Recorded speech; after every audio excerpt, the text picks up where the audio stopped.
Hey folks, and welcome back to Glenn and Adrian's Rock Talk. That's Adrian. And that's Glenn.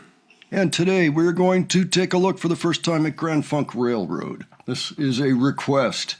And 78 Mustang, yes, I did see your message about that. We're going to look at Heartbreaker from 1974, a live performance. This band was pretty big for a little while. They had some big hits, maybe even their biggest hit were an American Band. That's probably the one most people know. But they had a whole bunch of stuff before that. I even have this compilation album, Mark, Don, and Mel. It says 69 to 71, and it's got Heartbreaker on it. I don't believe that it is the live version. I believe it's the original version off their debut album.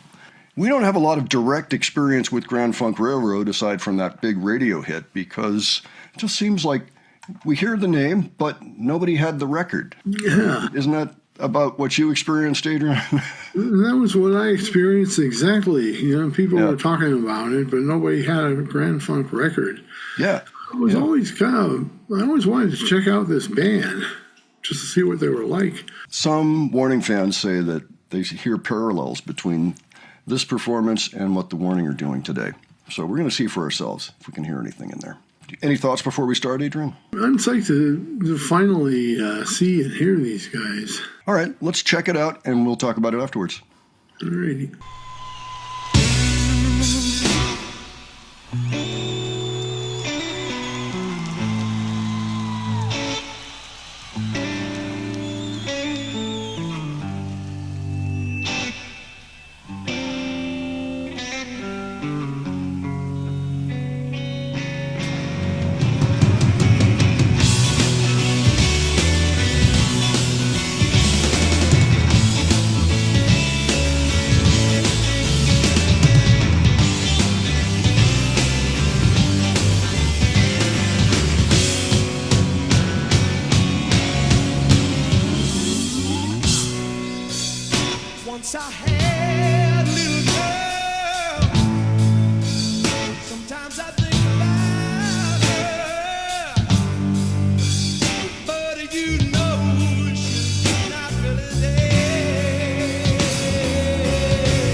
That's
Heartbreaker.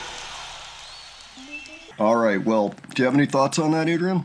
Well, I like the way they ended that song with the second guitar solo, the boogieing beat, and then the rockin' finale. Yeah, I think the showmanship is up there, especially how they ended the song. Yeah. You know, they're interesting as a band, and there were some things to take away from it. Mark Farner is an exceptional guitar player. By the way, he's another one of those guys without a shirt. There's been a lot of discussion about Youngblood doing his concerts without a shirt on. Well, there you go, 52 years ago. Mm-hmm. Another guy, you know, just like David. New. Yeah, Bon Scott, David Lee Roth, you know, and Mark Farner. And we often we don't make fun, but we note the 1980s styles. Well, this is peak 70s, you know, 1974. You've got, Don Brewer on drums, who's exceptional. I think he was actually the most interesting player to me up there. But he's got on that pink suit with the big frills on the edge so that it looks like his shoulders go out here, you know.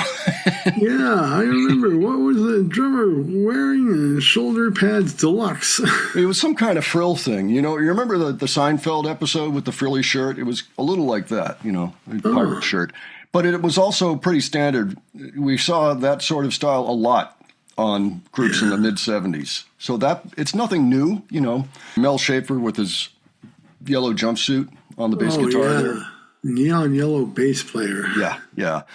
And yes, by this time they had Craig Frost, it looks like, on piano. And I believe he did join in time for songs like We're an American Band, which has piano in it, you know.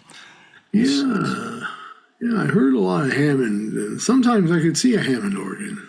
Yeah, he had a piano of some type, electric, maybe a Rhodes or something. And yeah, looks like he also had a Hammond going on. So definitely an arena rock kind of a situation there. You know, they're made for arena rock for sure. I think the most interesting part was what the drummer brought to that song. You know, and he kept changing up the rhythms. It sounded like he's been listening to a lot of Mitch Mitchell. Oh, that makes sense. Yeah, from the Jimi Hendrix experience. So. Yeah, well, we were talking about also drummer. You know, this band seemed very heavy on the visuals. You know, there's movement around, and of course, that's right. You know, there's the costumes. Ironically, the lead singer guitarist is the least outlandish-looking member of the band. Yeah, that's true. Although he did have those shiny spandex pants on with the, you know, that were white on the top and then kind of red on the bottom or something. Yeah, you know, if he had another shirt on like that, he'd probably fit right in with the rest of them. Yeah, it almost could be a Captain America or something, you know. I thought it was good myself. Good. Frankly, yeah. There was an occasion I sang I'm Your Captain in one of my previous bands from 20 years ago. Everybody, listen to me and return me my ship. Which is one of their bigger songs. You know, I'm getting closer to my home and all that. But yeah, this is interesting. They're from Flint, Michigan, by the way, for those who didn't know. Kind of close to the Motor City, not quite. Mm-hmm. They did have enormous success. And they're still out there, but there's been a breakup in the band. Mark Farner is no longer in the band, and there's been some kind of terrible schism there. So I don't know that he'll ever be back in the band. So it was cool to listen to that. I'm not sure if I hear the warning in there, but still, it was an interesting listen. I'm glad we took a look at them. So am I. Well, folks, why don't you let us know what you thought of this? If you have any particular thoughts that you want to share, by all means, leave them below. If there's anything you think we missed, by all means, leave that below as well as other suggestions for the channel.